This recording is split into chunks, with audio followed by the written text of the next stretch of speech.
दुनिया की सबसे बड़ी टीकाकारी मुहिम की शुरुआत शनिचर से मुल्क के मुख्तलिफ इलाकों में पहुंचाई जा रही है वैक्सीन। कोवैक्सीन की खेप हैदराबाद से पहुंची दिल्ली। पहले मरहले में 3 करोड़ तिब्बी अहलकार और फ्रंट लाइन वर्कर्स को लगाया जाएगा टीका।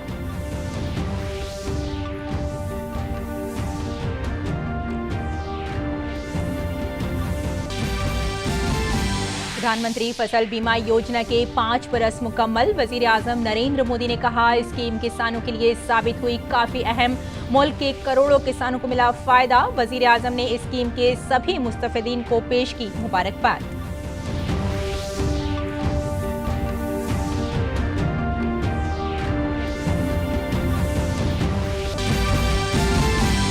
कर्नाटक की बीएस येदियुरप्पा काबीना में हुई तौसी, 7 नए चेहरों को मिली जगह।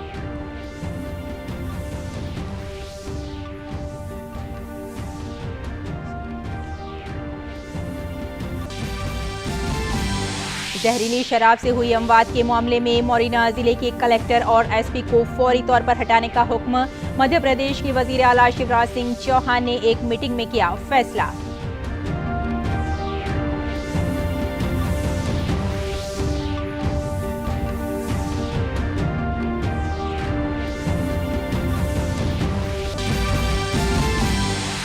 प्रसार भारती ने कहा, ऑल इंडिया रेडियो का कोई भी स्टेशन किसी भी रियासत में नहीं होगा बंद। मुल्क भर में फैली इस तरह की अफवाहों का एजेंसी ने लिया संजीदगी से नोटिस।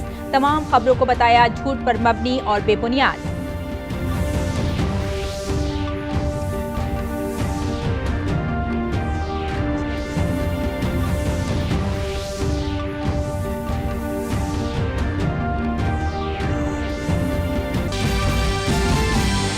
अमेरिकी कांग्रेस के ऐवान-ए-ज़ेरी में सदर डोनाल्ड ट्रंप को ओहदे से हटाने के लिए नायब सदर माइक पेंस से दरख्वास्त करने वाली तजवीज़ पास। ऐवान-ए-ज़ेरी में भारतीय वक्त के मुताबिक कल 7:30 बजे होगी ट्रंप के खिलाफ मुआवजे की तहरीक।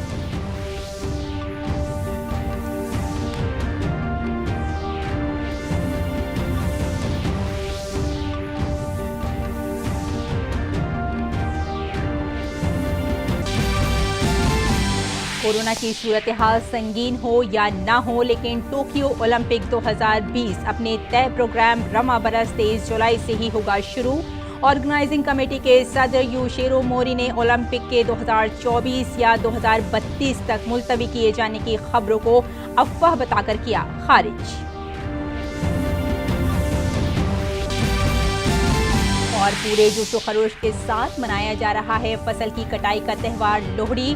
सदर जमहूरिया रामनाथ कोविंद ने अहले वतन को पेश की मुबारकबाद। वजीर आजम नरेंद्र मोदी ने भी अहले वतन को दी भोगी की मुबारकबाद।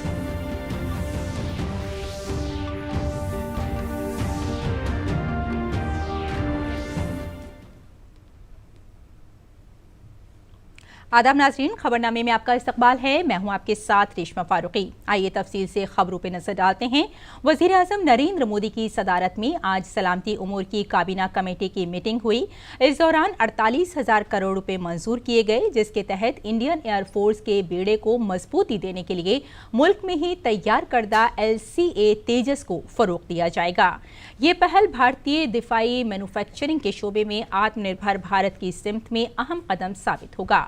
वजीर दिफा राजनाथ सिंह ने ट्वीट करके बताया कि आने वाले बरसों में LCA तेजस भारतीय फिजाइया की रीढ़ की हड्डी बनने जा रहा है।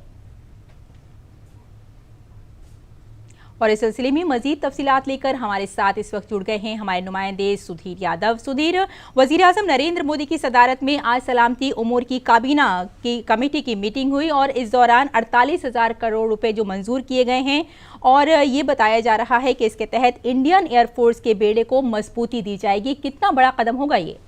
बिल्कुल रेशमा, जो 48,000 करोड़ की खरीद की मंजूरी दी गई, उसके तहत जो 83 LCA तेजस मार्क 1 है उनको खरीदा जाएगा। और इसमें जो नए हथियार हैं और जो नई तकनीक है, रक्षा मंत्री ने ट्वीट करके ये भी जानकारी दी है कि इसमें जो नए हथियार हैं और जो नई प्रणालियां हैं वो भी लगातार जो भारतीय डेवलपर हैं उनसे इनको लेकर इनमें लगाया जा रहा है। ये भी एक बहुत बड़ी बात है। और इसके अलावा रेशमा, हम ये कहें कि रक्षा मंत्री ने ट्वीट करके ये भी कहा कि फ्यूचर में जो इंडियन एयरफोर्स का जो बैकबोन होगा वो LCA तेजस होगा। उस लिहाज से उन्होंने कहा है कि HAL जो है सेकेंड असेंबली लाइन इसकी तैयार कर चुका है। इसके ज़रिए ना केवल मेक इन इंडिया को बूस्ट मिलेगा बल्कि जो डिफेंस और एरोस्पेस इंडस्ट्री की जो बात अगर हम कर रहे हैं उसमें जो नौकरियां हैं वो भी सृजित होंगी। ये इस लिहाज से एक बहुत बड़ा कदम है। ख़ास तौर पर अगर एयरफोर्स की अगर हम बात करें तो रक्षा मंत्री ने ट्वीट करके साफ जानकारी दी कि भविष्य में जो बैकबोन होगा इंडियन एयरफोर्स का वो तेजस होगा। और आज जो 48,000 करोड़ रुपए की खरीद को मंजूरी दी गई है उसके तहत 83 LCA तेजस मार्क 1 की खरीद की जाएगी। रेशमा जी, दिफाई मैन्युफैक्चरिंग के शोबे में आत्मनिर्भर भारत की जो सिमत में एक बेहतरीन कदम इसे बताया जा रहा है। बिल्कुल रेशमा, देखिए लगातार सरकार की कोशिश है कि मेक इन इंडिया के तहत जो इंडिजिनस जो कंटेंट है उसको बढ़ाया जाए। रक्षा मंत्री ने ट्वीट करके ये भी कहा है कि पहले जो LCA तेजस में 50% जो इंडियन कंटेंट था उसको बढ़ाकर 60% किया जाएगा।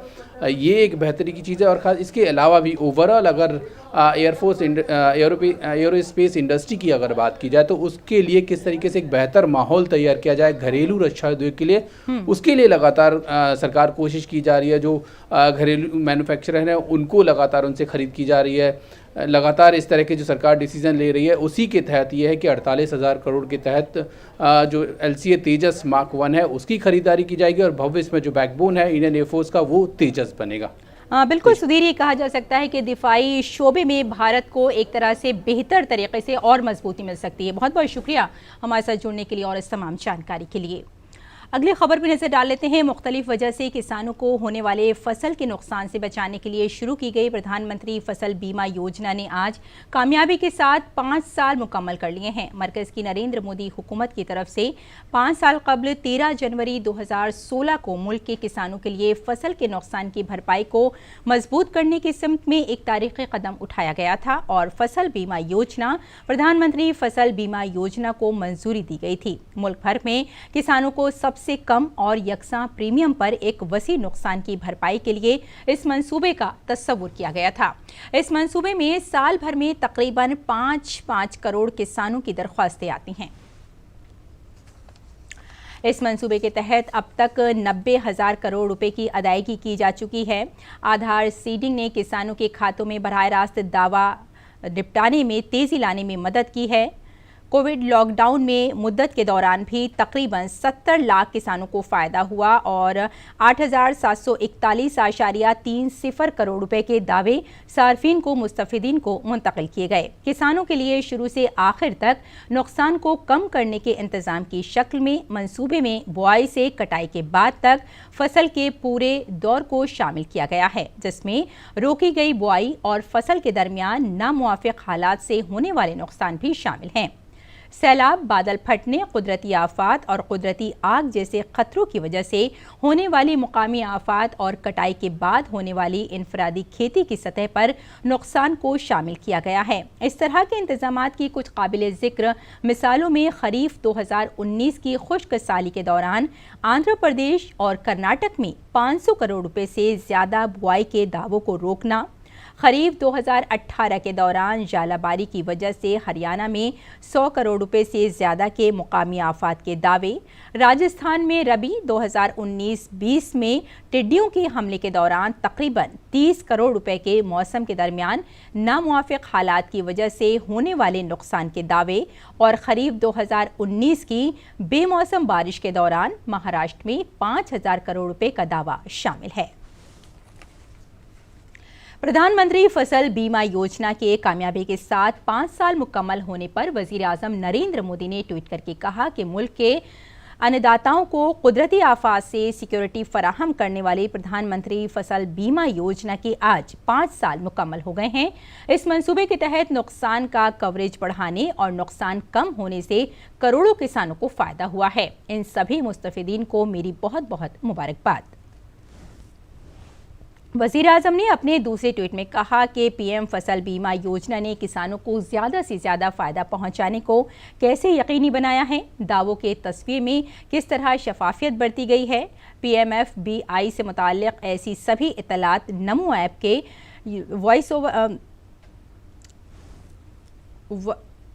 योर वॉइस सेक्शन में रखा गया है। जानें और शेयर करें। मरकजी वजीर ज़राअत नरेंद्र सिंह तोमर ने कहा है कि ज़राअत मुल्क के सबसे अहम कारोबार में से एक है। उन्होंने कहा कि मुल्क की निस्फ आबादी को रोज़गार इसी पेशे से मिलता है। साथ ही कोविड वबा के दौरान बिगड़ी मुआशी सूरत हाल को भी ज़रई शोबे ने ही संभाला है। ज़राअत ने साबित कर दिया है कि किसी भी तरह के मुखालिफ हालात में ज़राअत मुल्क को संभाल सकती है। आधी आबादी को कृषि का क्षेत्र ही रोजगार प्रदान करता है। अर्थव्यवस्था की दृष्टि से देखें तो कोविड के संकट में भी कृषि क्षेत्र ने अपनी अर्थव्यवस्था की प्रासंगिकता को सिद्ध किया है और साथ ही साथ कृषि का क्षेत्र किसी भी प्रतिकूल अवस्था का मुकाबला करने के लिए पूरी तरह तैयार रहता है। यह हम सब लोगों के लिए निश्चित रूप से सौभाग्य की बात है। प्रधानमंत्री फसल बीमा योजना के तहत किसानों को होने वाले फायदे के बारे में बताते हुए उन्होंने कहा कि 25 करोड़ किसानों को इससे फायदा हुआ है। साथ ही इस स्कीम के तहत 86,000 करोड़ की माली मदद किसानों को दी गई है। फसल बीमा योजना ये किसानों के लिए प्रतिकूल प्राकृतिक परिस्थितियों में एक बड़ा सुरक्षा कवच है, जिसका लाभ देश भर में किसानों को मिल रहा है। क्रॉप इंश्योरेंस ऐप के माध्यम से भी यह सुविधा किसानों को प्रदान की गई है कि वो अपनी स्थिति को कभी भी देख सकें, जांच सकें, किसानों के भुगतान ठीक समय पर हो सकें, राज्यों का केंद्र का काम कम हो सके और ईमानदारी से पूरे पारदर्शी ढंग से उनके नुकसान का मूल्यांकन किया जा सके। इसके लिए सैटेलाइट का उपयोग भी करना प्रारंभ किया है। उसके भी एक अच्छे परिणाम आज हम सब लोगों के सामने आ रहे हैं। अभी तक इस योजना में 25 करोड़ से अधिक किसान बीमित हो चुके हैं। प्रतिवर्ष लगभग 5 करोड़ किसान नए जुड़ रहे हैं। और इस सिलसिले में मजीद तफसीलात लेकर हमारे साथ जुड़ गए हैं हमारे नुमाइंदे शैलेंद्र मिश्र। शैलेंद्र, प्रधानमंत्री फसल बीमा योजना के आज 5 साल पूरे हो गए हैं। बहुत कामयाबी के साथ ये स्कीम जो है कामयाब हुई है, तो कितनी ख़ास होगी ये स्कीम और कितनी बड़ी ये कह सकते हैं बड़ी बात है सरकार के लिए? जी देखिए, हम जानते हैं कि दरअसल इस बात की ज़रूरत कुछ वर्षों पहले महसूस की जा रही थी कि एक ऐसी फसल बीमा योजना हो जिसमें अगर 50% से भी कम नुकसान हुआ हो खेतों में प्राकृतिक आपदा के चलते, तो उसमें भी किसानों को राहत मिल सके, उनके नुकसान की भरपाई हो। और जब इस फसल बीमा योजना को प्लान किया गया तो ये सुनिश्चित किया गया कि अगर 33% ही नुकसान होता है खेतों में किसानों की उपज का, तो उसमें भी इस फसल बीमा का लाभ मिलेगा। और इस फसल की बीमा में प्रीमियम कम रखा गया और कवरेज का दायरा बढ़ाया गया, यानी अधिकतम लाभ सुनिश्चित करने का प्रयास किया गया कि किसानों को कम से कम बोझ उठाना पड़े और किसानों को अधिक से अधिक अगर कोई नुकसान होता है तो उसकी भरपाई हो। आप प्रति हेक्टेयर अगर भरपाई देखें तो वो पिछले कुछ वर्षों में बढ़कर जो बीमित जो राशि है उसमें भी इजाफा हुआ है। किसानों के प्रीमियम के मुकाबले देखें तो कई गुना राशि किसानों को भरपाई के तौर पर मिली है। ये अपने आप में बताता है कि किसानों को बेहद कम प्रीमियम पर दरअसल एक सुरक्षा दी गई है फसल बीमा के जरिए, जिससे किसान स्वैच्छिक स्तर पर अपना सकता है। और किसानों की एक जो चिंता होती थी कि अगर कोई आपदा आएगी तो ऐसे में अगर उनकी फसल का नुकसान होता है तो उन्हें नुकसान हो जाएगा, तो उस चिंता से काफ़ी हद तक किसानों को मुक्त करने की कोशिश की गई है। बिल्कुल शैलेंद्र, क्या ये जो योजना है इसका कोई दायरा भी है, यानी ये कहा जा सकता है कि इस स्कीम में कौन कौन सी खेती शामिल है? निश्चित तौर पर हम जानते हैं कि राज्य सरकारों को ये इसका चुनाव करने का एक तरह से देखें अधिकार दिया गया था कि किस तरह से तमाम जो फसलें हैं उनको इसके दायरे में शामिल किया गया जाए। और हम जानते हैं कि जब इस फसल योजना को लागू किया गया तो कई जगहों से जो फीडबैक आया, जो सुझाव आए और जो अनुभव आए, उसके आधार पर इस योजना में बदलाव किया गया, जिससे अगर किसान चाहते हैं कि उनके कुछ खास इलाकों में मान लीजिए कोई फसल है जिसका वो किसान बीमा नहीं चाहते हैं, तो ऐसे में वो भी एक तरह से देखें विकल्प हुआ। तो आप ये कह सकते हैं कि दरअसल किसानों को देखते हुए इस फसल बीमा योजना में बदलाव भी किया गया और आज हम देख रहे हैं कि इसका दायरा भी बढ़ा है।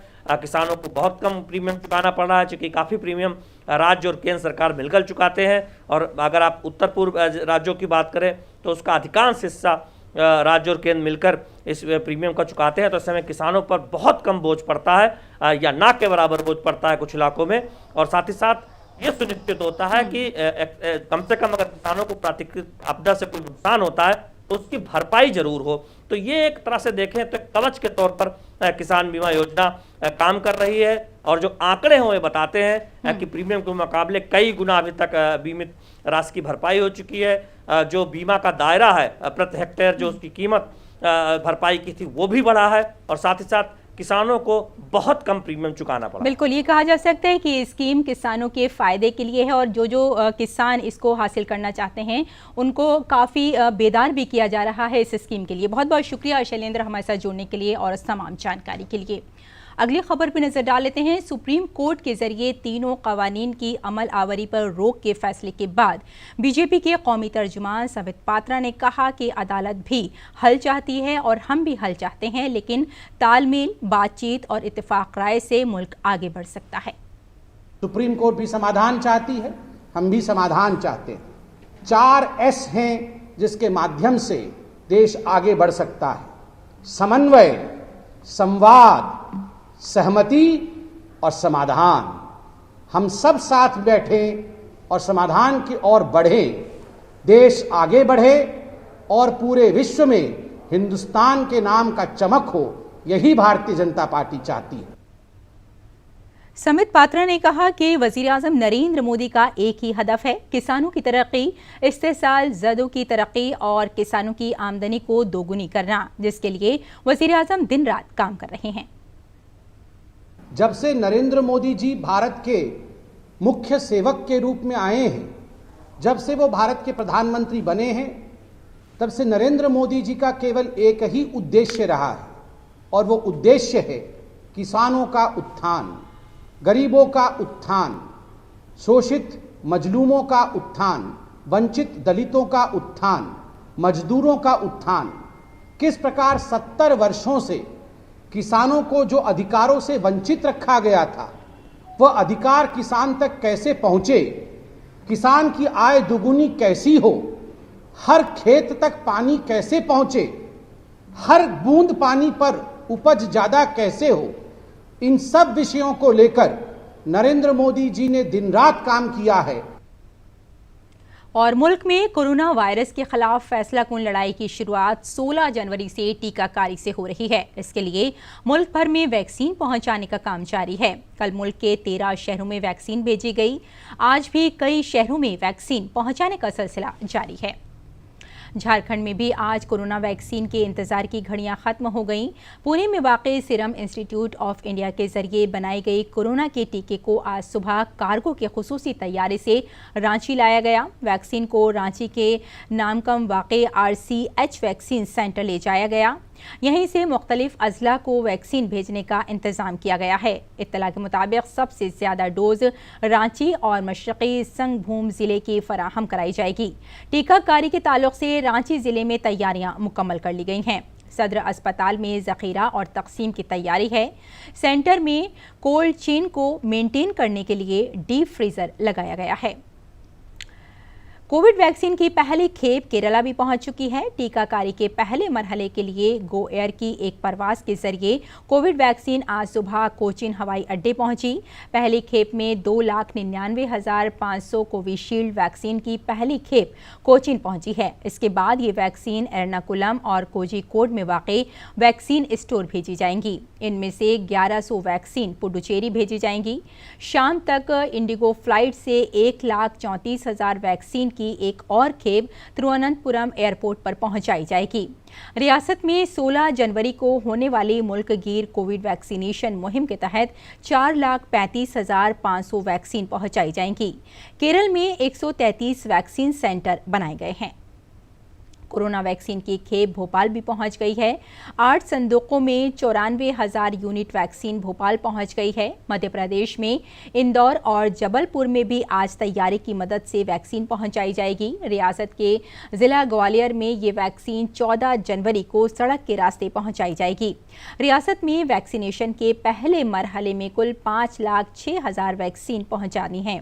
इनमें से भोपाल में 94,000, इंदौर में 1,52,000, जबलपुर में 1,51,000, ग्वालियर में 1,09,500 वैक्सीन पहुंचेंगी।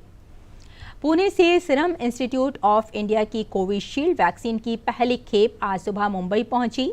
ये वैक्सीन पुणे से बीएमसी की खुसूसी गाड़ी के जरिए लाई गई थी। दूसरी जानिब गोवा में भी आज वैक्सीन की पहली खेप पहुंच गई है। और कर्नाटक में आज वजीर आला बीएस येदियुरप्पा ने अपनी काबीना में तोसी की। रियासत की 34 रुकनी काबीना में 7 वज़रा ने आज ओहदे और राजदारी का हलफ लिया। इन 7 वज़रा में मुर्गेश निरानी, उमेश कट्टी, अंगारा, योगेश्वर, अरविंद लिबाउली, MTB नागराज और आर शंकर आर का नाम शामिल है। मध्य प्रदेश के मोरेना में जहरीली शराब से हुई 20 लोगों की मौत के बाद आज मध्य प्रदेश हुकूमत ने जिला कलेक्टर अनुराग वर्मा और पुलिस सुपरिंटेंडेंट अनुराग सुजानिया को फौरी तौर से हटा दिया है। वजीर आला शिवराज सिंह चौहान की सरबराही में हुई एक आला सतही मीटिंग में ये फैसला लिया गया, जो SDP और समेत भदौरिया के खिलाफ कार्रवाई करके उन्हें भी हटाने का हुक्म दिया गया है। इस मामले में अब भी कई लोगों का अस्पताल में इलाज चल रहा है। मामले में कार्रवाई करते हुए मध्य प्रदेश ने अब तक 7 मुलजिमों को गिरफ्तार किया है, जबकि 5 दीगर की तलाश भी जारी है। ACS होम 2 ADG सहित अफसर मोरेना जाकर पूरे मामले की जाँच कर रहे हैं। दिफाई उमूर के वजीर मुमलिकत श्रीपद नायक की हालत अब पहले से बेहतर है। कार हादसे के बाद गोवा मेडिकल कॉलेज में दाखिल कराए गए मरकजी वजीर को आज वेंटिलेटर से हटाया गया। उन्होंने गोवा के वजीर आला प्रमोद सावंत और अपने अहले खाना से बातचीत भी की। गोवा मेडिकल कॉलेज की डीन डॉक्टर शिवानंद बाकरेकर ने इत्तला देते हुए कहा कि आज एम्स के डॉक्टरों की एक टीम ने श्रीपद नायक की जाँच की और इत्मीनान का इजहार किया। आयुष मिनिस्टर का आज का जो हेल्थ स्टेटस है बढ़िया है। उनको हमने वेंटिलेटर से अभी ये किया है, ट्यूब भी निकाला है एंड उनको सिर्फ नेज़ल ऑक्सीजन से अभी रखा है और उनका बातचीत भी हो रहा है रिलेटिव के साथ। उन्होंने हमारे माननीय चीफ मिनिस्टर से भी बात की एंड उनकी दवा चालू है। एम्स के डॉक्टर ने बोला है उनका ट्रीटमेंट सही हो रहा है, उनको शिफ्ट करने की ज़रूरत भी नहीं। और भारतीय महकमा डाक और इंडिया पोस्ट पेमेंट के जरिए हाल ही में शुरू की गई डाक पे सर्विस तेजी से मकबूल हो रही है।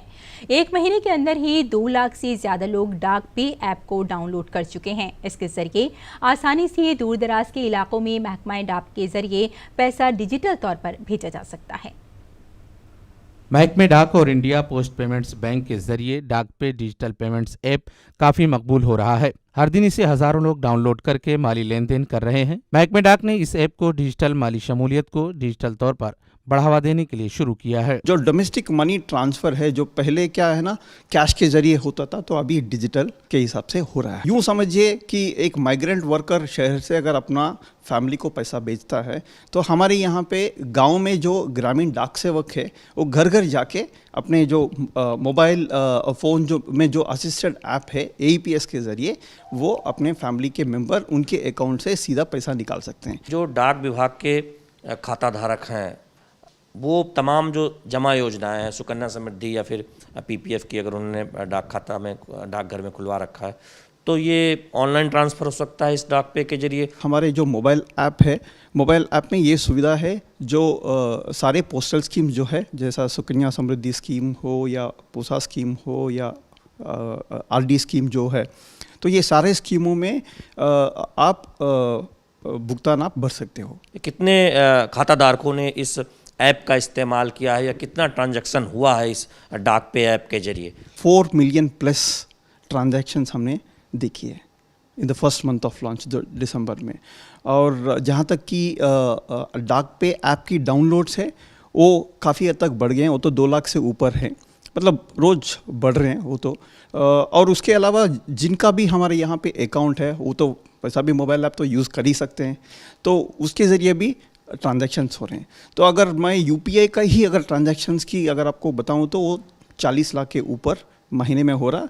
और रोज़ाना जो अगर हम एवरेज की बात करें इस आंकड़े की, तो रोज़ाना हम 2.5 लाख के ऊपर ट्रांजैक्शंस हम देख रहे हैं। अकाउंट के बिना भी आप डाक पे डाउनलोड करके आपका जो भी दूसरा बैंक अकाउंट है उसको आप जोड़ सकते हो। डाक पे सर्विस से डाकघरों के करोड़ों खातादारों को कई माली सर्विस आसानी से मुहैया हुई हैं। खासतौर पर मुल्क के दूरदराज के देही इलाकों में भी अब डाकघरों के खातेदार डिजिटल बैंकिंग का फायदा उठाकर लेन देन कर रहे हैं। शैलेंद्र मिश्र की रिपोर्ट, डीडी न्यूज़ उर्दू खबरें। और मुल्क भर में आज लोहड़ी का त्यौहार जोशो खरोश के साथ मनाया जा रहा है। सदर जमहूरिया रामनाथ कोविंद ने अपने पैगाम में लोहड़ी, मकर संक्रांति, पोंगल, भोगली बिहू, उत्तरायण और पोष त्यौहार के मौके पर तमाम अहले वतन को मुबारकबाद पेश की है। सदर जमहूरिया ने कहा कि त्यौहार हमारे किसानों की अनथक मेहनत और सनत को एजाज़ बख्शने के भी मौके देता है। उन्होंने इन त्यौहारों के जरिए लोगों में अमन और यकजहती के जज्बे को मजीद मजबूत होने और मुल्क में खुशहाली के लिए दुआएं की। वज़ीर आज़म नरेंद्र मोदी ने अहले वतन को भोगी की मुबारकबाद पेश की है। वज़ीर आज़म ने ट्वीट करके कहा कि सभी को भोगी की मुबारकबाद। मैं दुआ करता हूं कि ये ख़ास दिन सभी की ज़िंदगी को खुशियों और अच्छी सेहत से भर दे।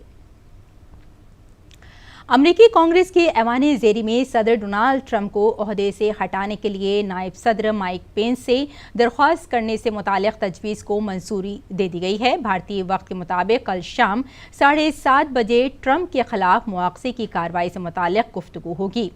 कैपिटल बिल्डिंग में ट्रंप हामियों के हंगामे के बाद डेमोक्रेट मेंबरान पार्लियामेंट के कंट्रोल करने वाली अमेरिकी ऐवान नुमाइंदगान में सदर ट्रंप को उनके ओहदे से हटाने से मुताल्लिक़ आइन की 25वीं तरमीम के इस्तेमाल की तजवीज़ पर वोटिंग हुई।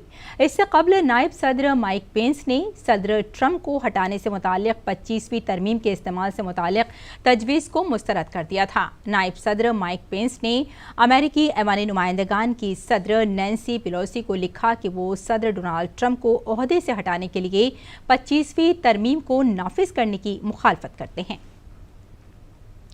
और टोक्यो ओलंपिक ऑर्गेनाइजिंग कमेटी के सदर योशिरो मोरी ने कहा कि टोक्यो ओलंपिक पहले से तय स्कीम के मुताबिक 23 जुलाई 2021 से ही शुरू होगा, चाहे कोरोना की सूरत हाल संगीन हो या न हो। काबिल ज़िक्र है कि गुज़श्ता कुछ वक्त से ऐसी बातें सुनने को मिल रही थी कि टोक्यो ओलंपिक को 2024 या 2032 तक के लिए मुलतवी किया जा सकता है। ऑर्गेनाइजिंग कमेटी के सदर योशिरो मोरी ने इन सारी बातों को खारिज करते हुए कहा कि खेलों का कामयाब इनकाद लंबी तारीख रात के बाद पहली रोशनी की अलामत होगा। तो नाज़रीन, खबरनामे में बस इतना ही। कल सुबह 9 बजे उर्दू खबरों के साथ हम फिर हाजिर होंगे। तब तक के लिए इजाज़त दें। आदाब।